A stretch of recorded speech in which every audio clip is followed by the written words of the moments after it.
Welcome to another episode of Tuesday Talks. I'm Iftikhar Ahmed, the host of Tuesday Talk and the editor of Abir Pothi. In Tuesday Talks, we look into art, bringing together experts, enthusiasts, artists, curators, educators, and the individuals deeply engaged in art in any capacity.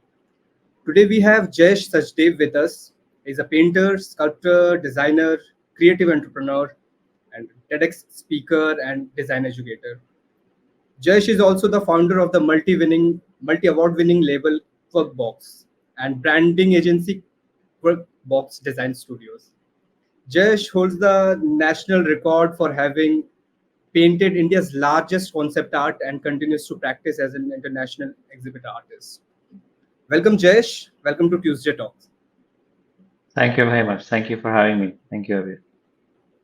So we would quickly like to know, what has been your journey so far and how did it start? I went to a design school in a school called La Salle in Singapore a long time ago. I studied advertising and design, communication design, and I kind of contemplated at that point taking fine art as my as my choice of education. But for some reason, I ended up with well, not some reason, but I kind of chose at that point to drift towards design and communication design rather.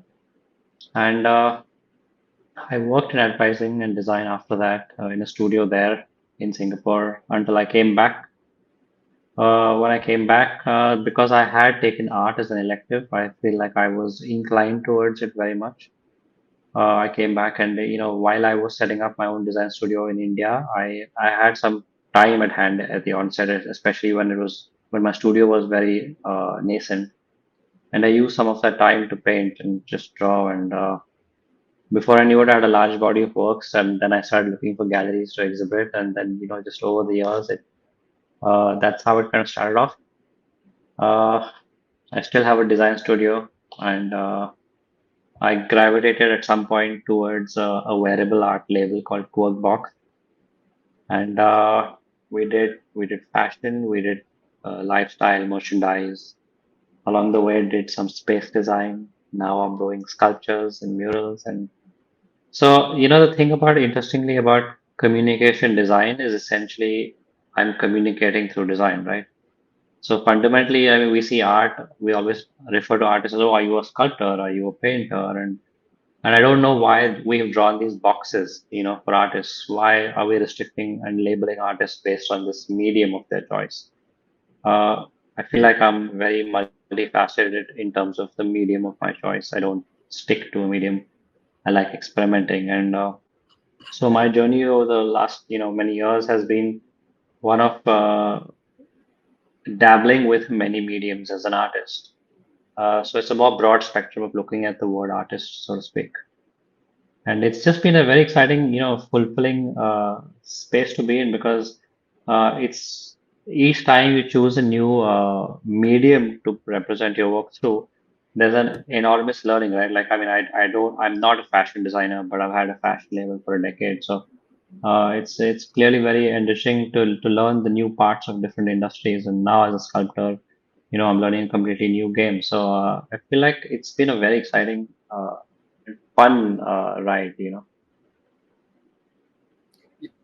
So you can trace the evolution of your art, if I may say that, and how has your art evolved over the years, and do you think your education has contributed to it, or it's the experience, the ground level experience, that has shaped your art?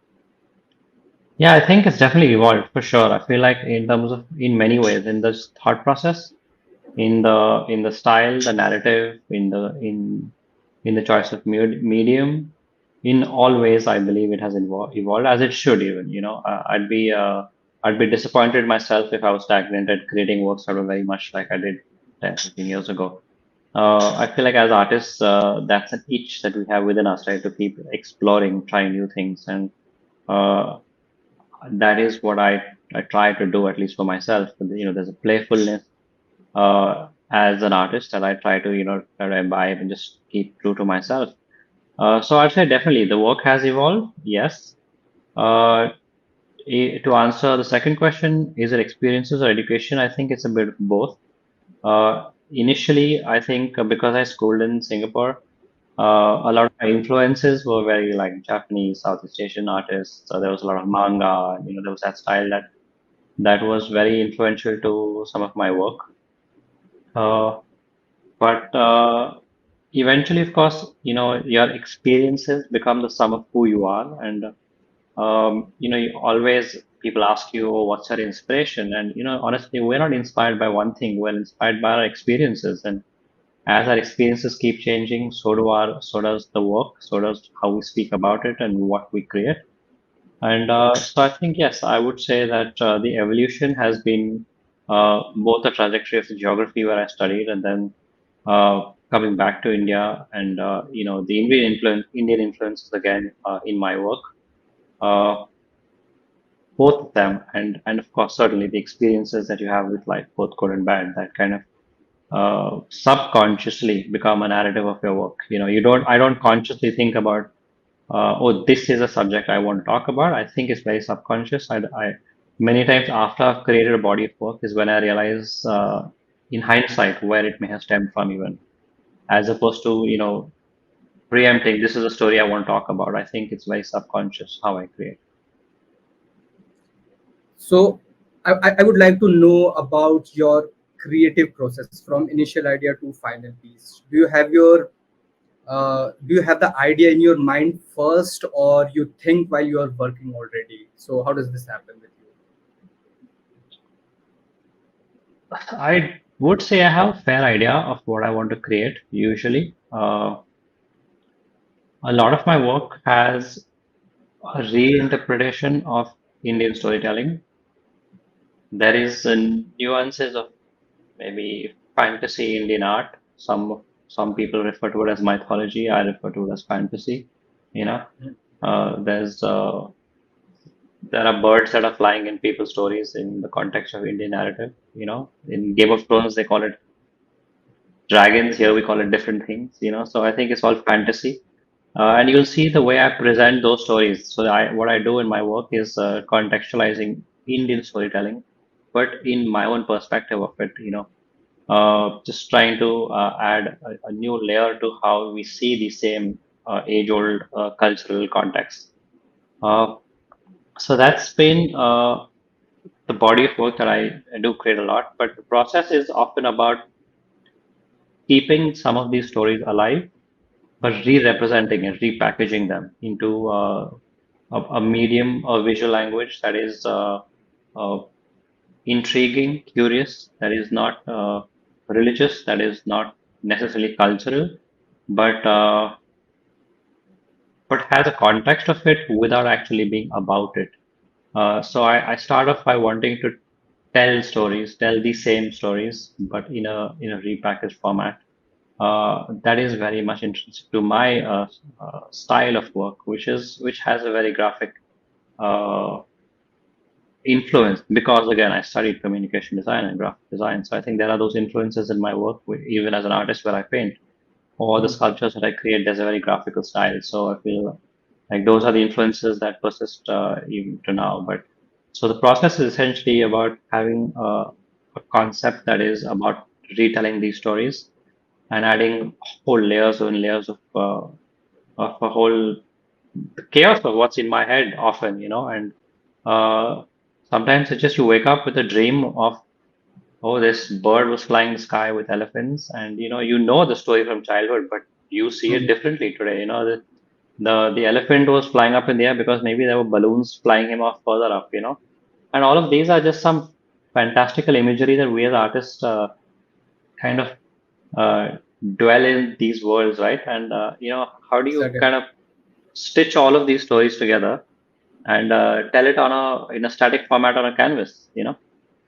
So the more you stare at some of my works, the more stories you'll find within them. And it's like chapter by chapter, it's a whole novel in one little painting, and there are so many sub contexts, sub elements, sub stories, multiple connections of things that happen. And I feel like you could call it a beautiful chaos in a certain way.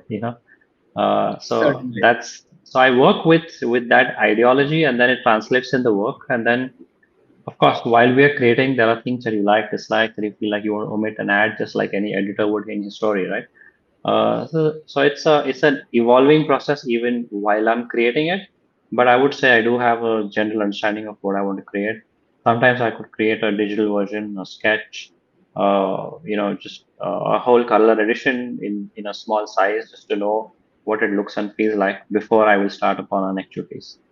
So I would say I do have a very strong visual. One of my strengths would be that I have a visual language that's very intrinsically mine and very strong. I think, at least, if I may say so myself. So I feel like uh, I keep that keeping that close to me. I create uh, a rough draft more often than not before I start then making into larger sizes. Jesh, your art is the language, and it's a channel of communication between you and the audience. So, how do you hope your audience will interact with it and interpret your artworks? And what kind of emotional and intellectual response do you aim to evoke from your viewers? I think this is a very this So I feel like it's so subjective, like what art is, like what you see, I see, what the third person sees is so subjective that I try not to define that voice for my audience.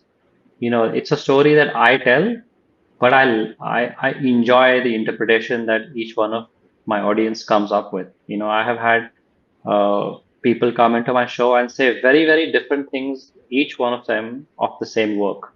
And that's fascinating because sometimes even I haven't thought of that angle. Or, they want to analyze my work. It's pretty much like the Mona Lisa smile, right? Like 10,000 stories of the same painting, and everybody seems to know why she was smiling. But who knows whether Leonardo actually had any of that thought process, right? This is all speculative, right?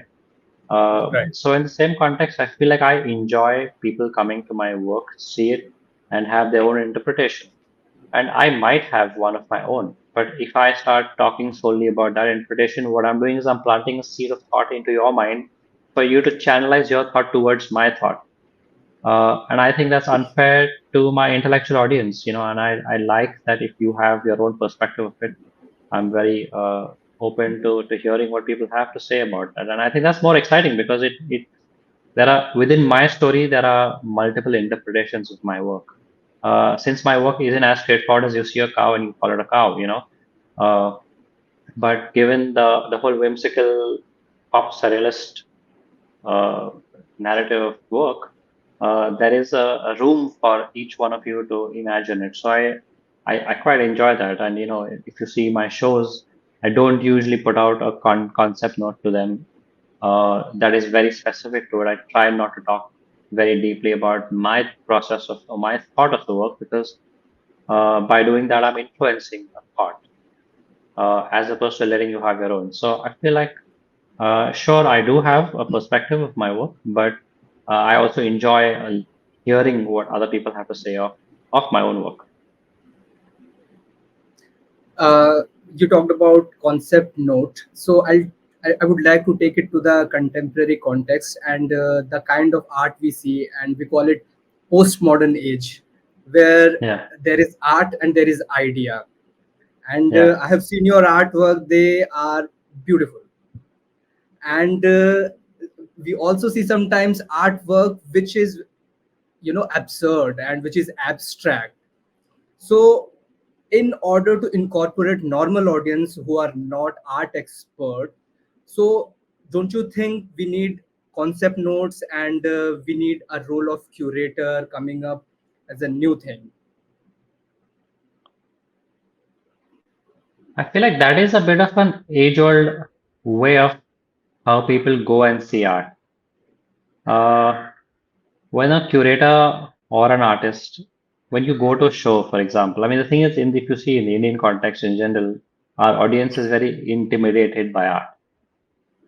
It's probably intimidated also because the curator is giving you a narrative of this artist's interpretation or their own interpretation, uh, which perhaps does not make sense to the audience.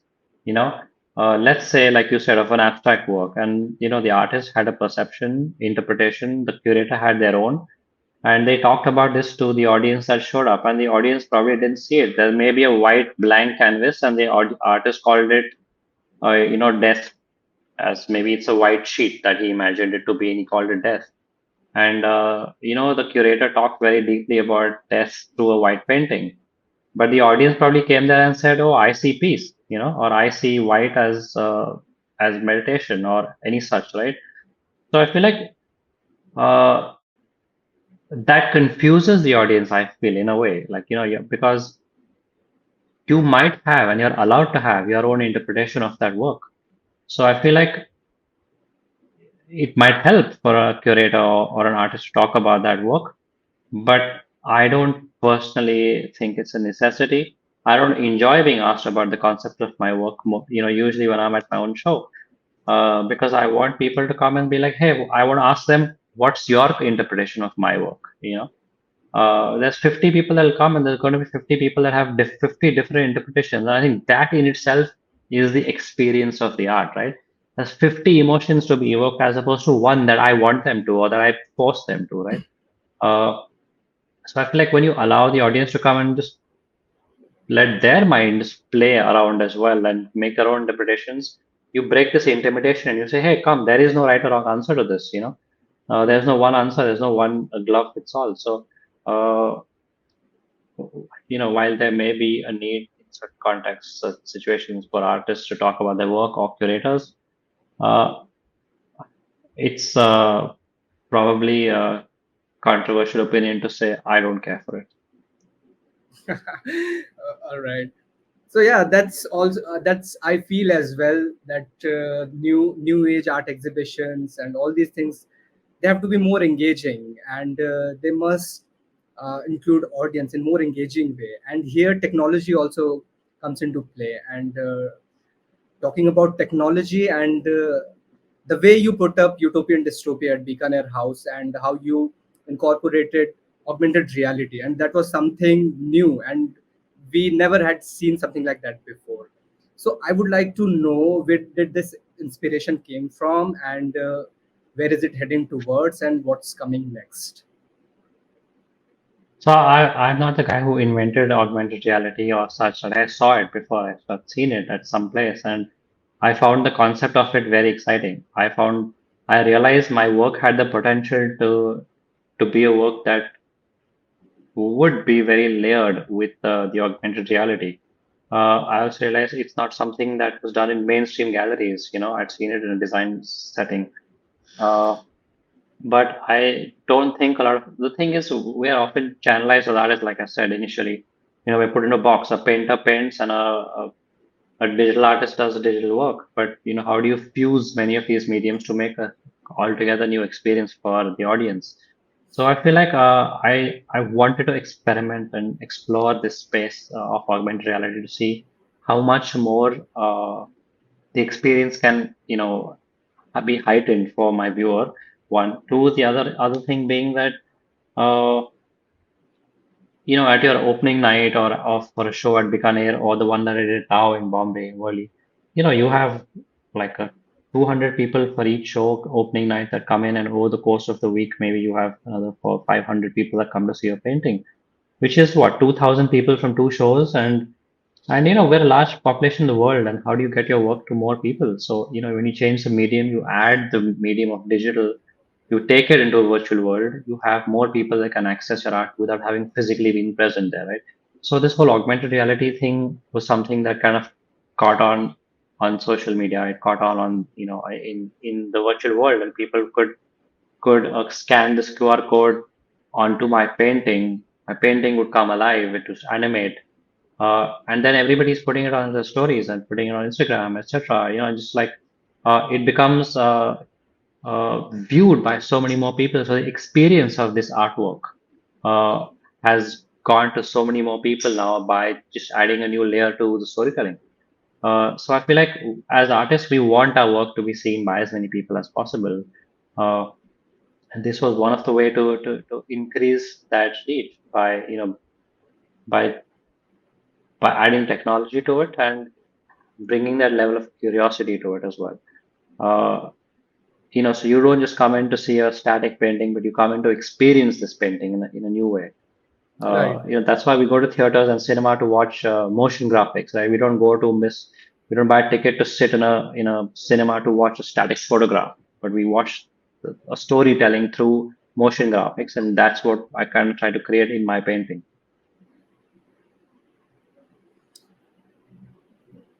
All right, Jesh.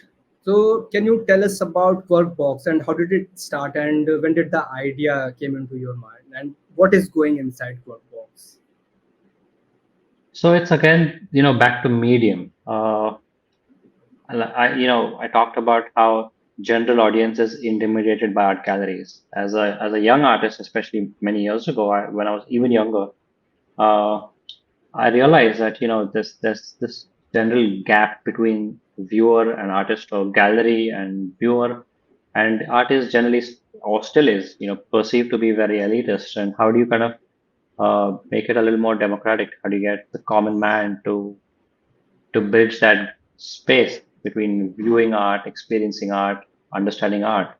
Uh, and we've culturally lacked that in a certain way. The gallery culture is new to India relatively. I mean, maybe just 2 decades, right? 30 years, maybe at most. Which in the historic context of art is kind of new. Uh, in speaking to people, I did realize at that point that not a lot of people go to art galleries. Not a lot of people have bought art. Not a lot of people can access it or understand it, like you said, even, right? So instead of putting my canvas, my fabric on which I paint onto a wooden frame and hanging it on a gallery, what if this canvas, this fabric, was hung on your body? And instead of you Right. going to the gallery, you are my wooden frame that is now walking around the streets wearing my artwork, right? Hanging my artwork on you. So now you are a walking art gallery for me, right? I make 10 people wear that fabric. That's hundreds of people looking at these people with my artworks on it. And that's so much more viewership to my work as an artist, as opposed to just the ones that didn't go to the art gallery. So by changing the medium of art, on the walls, painting that's hung on a frame, and I put it on fabric. We make it into a shirt. Some people call it a shirt. Some call it a pant. It's still art to me, right? It's still my canvas. The medium is now become a product. Uh, but what I'm essentially creating is my artwork on these pieces. So I don't sell fashion. I sell art. I just change the medium of that art now. And by making it, I kind of merchandise it in a way where you have 100 shirts, and therefore 100 people are wearing my artwork. It becomes more democratic, it becomes more accessible, it becomes more affordable to the common man in a certain way. And my reach as an artist has increased.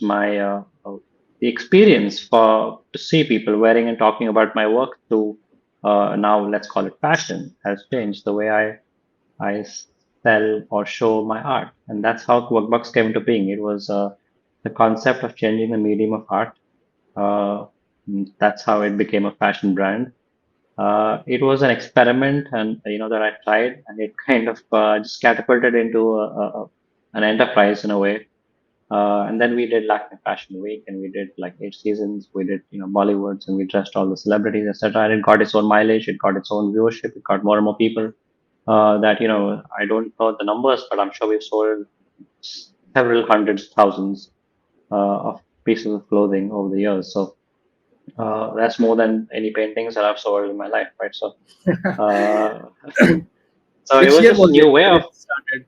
It started in 2011. It's 13 years now, and I'd say fortunate, very blessed and fortunate to have seen it at its heights. It did become. Uh, I don't know, for lack of better words, successful. Let's say, uh, in a certain way. Uh, it was a great ride. It's a great ride. Obviously, I'd say that a pandemic hit a roadblock in terms of fashion and all of that. It Mm. did uh, pose its own challenges. But from being an artist, you suddenly become a creative entrepreneur, uh, and like I said, it becomes a new learning story for your own chapter. And That's how Quirk Box came to being as the fashion brand, at least of Quirk Box, from changing the medium of art. All right. So from fashion brand to murals, and Right. by that I would like to know more about your experience at Mukaddam. So I got reached out by Start, Street Art India, that the Delhi-based guys who did Lodi Art District, etc. To be one of the artists that was doing an art district in Ukadam in Coimbatore. I mean, there's a no-brainer. I'd love to see my art at that scale, to see something that I'm typically doing at 6 feet, which I think up until then is big painting. But suddenly you see it at, like 60 feet or even larger. There's a overwhelming experience both as an artist and a creator to see your work in a community space, where every day people are going to walk past, that street in thousands and see that large canvas that you put up there. So I'm not a muralist, but I'm an artist again that is looking to put my work on every medium as possible. And I've done cars and mugs and books and fabric and fashion and paintings and digital and spaces and restaurants and carpets. So literally, like, if it is tangible, I would like to put my art on everything, right? So mural was just one more such thing that I was very happy to have my work on. It was a really wonderful experience. The people at Start were wonderful, and more so just every day when we were painting, along with the team of other artists that were part of this, uh, on the walls, you're in that community space, creating a community project. So just to have them stand by you and interact with you as you create a work that is relevant to their space, to their language, to their geography, to their storytelling. It's very interesting and fulfilling to see how they respond to it and how it makes them feel, and so that's very fulfilling as well. Because as artists, we're used to working, within our studio in a confined space in our solitude. But suddenly, when you're out there in public space, creating openly with thousands or hundreds of passerbys every day, it changes the way we do it. At least for me, because that's not my general space of work as an artist. So I did thoroughly enjoy that experience too. Tell us more about the themes that you explored in the murals and any specific incident that you would like to share from Katam. The people of Ukadam were wonderful. The language was a huge barrier, so communicating with them in Tamil was a huge challenge. A lot of the team that is part of the Start project is also, not local from Coimbatore, so all of us did have a certain sense of challenge. Uh, it's also I think it's a rehabilitated slum that's now been built into apartment complex for formerly slum dwellers. So it's a utopian concept that they're trying to create for the common man in that city. So I think Asian Paints Start, as well as the local community or the local municipality, were part of propagating this whole project, putting it together. The people were just the curiosity of the people every day was what was very exciting. Some of my paintings are whimsical. There's this elephant which has tiger stripes, and there's this Bharatnatyam dancer. That's the Bharatnatyam being the Tamil form of performance art was one of the storytelling there, and but she's dancing with sneakers. So they're about taking that community and it moving forward. Right, the idea was to show how it's evolving as well. Right, I mean. Uh, what we see typically and perceive, but how you see it in the future as well. How do you see things evolving and going to the future? So there were these fun elements. There is just this girl on the swing, and everybody wanted to come and ask about this girl and who she was, and is she part of the community? Is one of the girls there? And interesting enough, there's a cat that is part of the painting.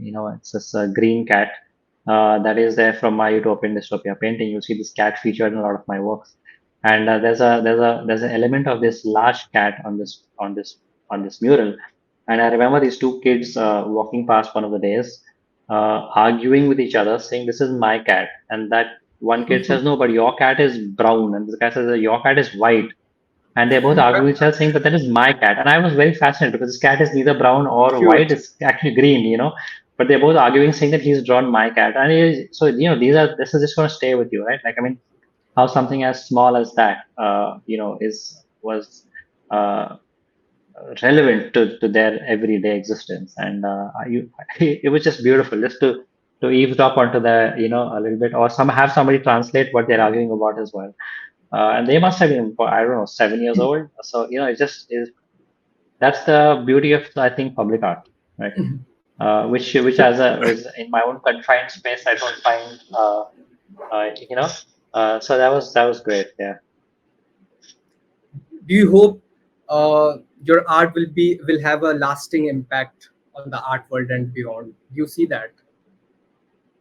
I can only hope, I can only hope. I do believe it has potential to be. I do back myself as an artist that creates interesting and exciting works. Uh, I feel sometimes I may have been ahead of my time. Sometimes I feel that even today.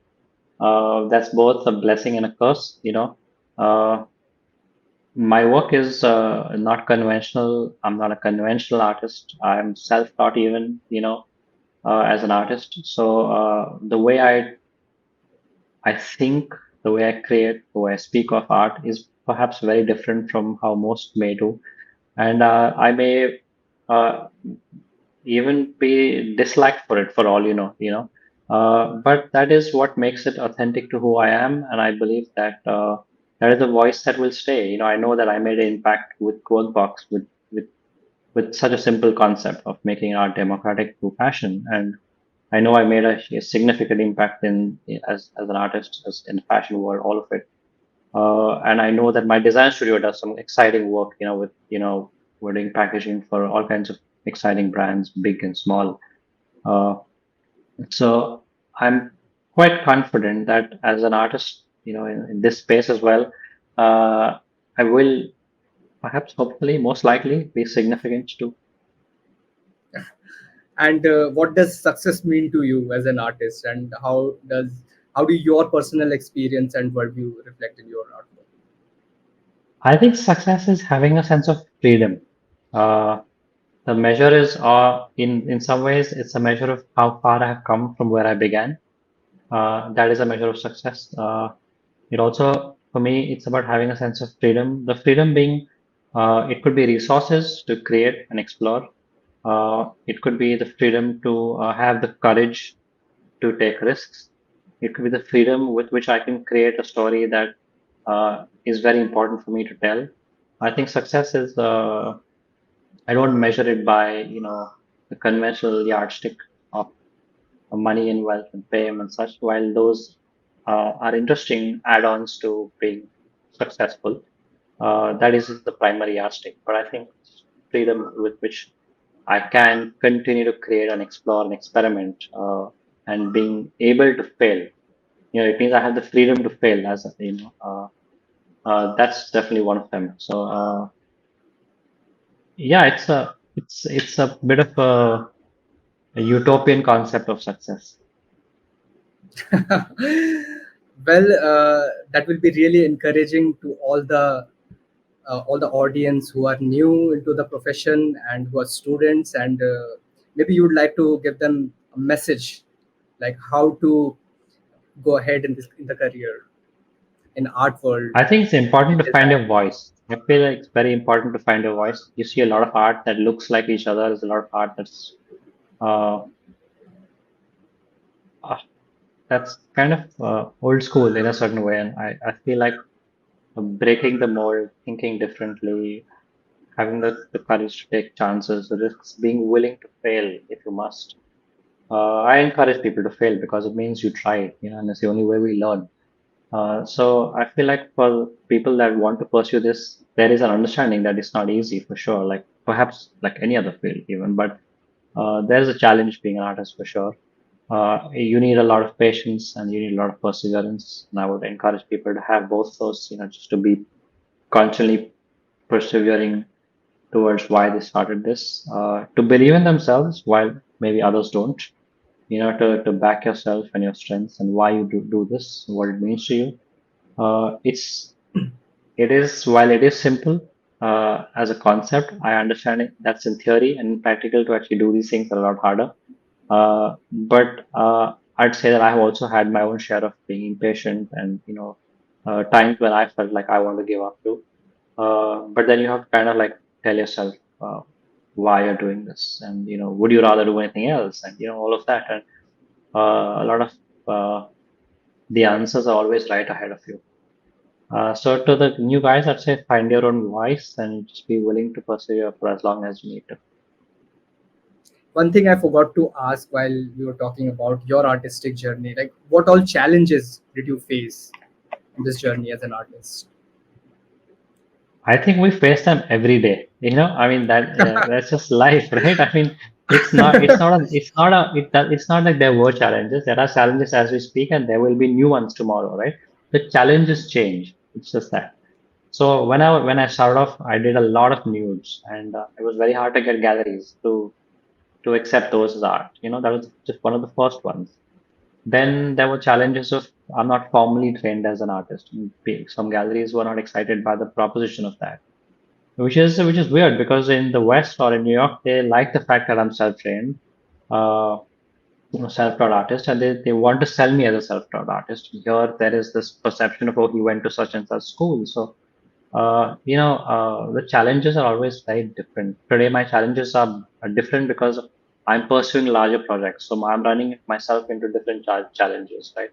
Uh, so when I look back, I realize that I would have not imagined this challenge to even exist. So I shouldn't see it as a challenge. I should see it as an opportunity. So I feel like the challenges have been uh, this firefighting is part of being an artist, right? It's like when I run Quirk Box. I mean, there are days where you go into wanting to make clothes, but you're actually firefighting your tailor and your master fighting with each other. Physically even sometimes. And as an artist, that's not why you started this brand, or whatever it is. But that's the kind of challenge you run into, right? Which you can't foresee. So honestly, there are abundant, imaginable challenges that are of all scales that exist and that are going to continue to exist.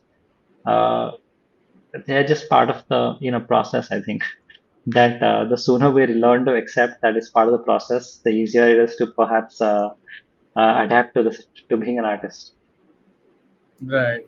So, what is the current project you're working on? Would you like to share some details about it? Yeah, I'm working on some very large Present and sculptures. upcoming. Sure, sure. At the moment, I am working on some very large sculptures, very large being 8 to 10 feet. I have something in the pipeline that's about 20 feet, which is I have never worked with that scale. I don't know how to build that scale, so I'm very excited to do it because I know that I will, and uh, that's a work in progress. I'm also painting for my next solo, which is at the Tau Art Gallery in Worli, Bombay, which is in October. That's a series of 10 paintings that I'm currently working on. I'm midway through my process of completing that show, or the works for the show. Uh, I also have a commission project of building sculptures for somebody where we're creating 180 sculptures for somebody. Wow. So that's another really large project, so there's a lot going on. We're very, very 180 excited. big cultures? No, no, six big sculptures and smaller miniatures of these, editions of these.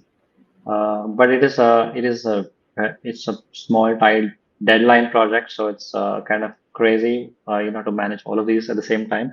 But I think I'm very excited about each of these, like just the sculptures that I'm building, the number of commissioned works that are lined up to as an artist to sculpt to produce, and the painting shows lined up ahead as well. This is all in the very, very near future. And then, of course, there are things in the pipeline for next year as well that maybe it's too premature to talk about. But let's say up until October, this is where I'm at.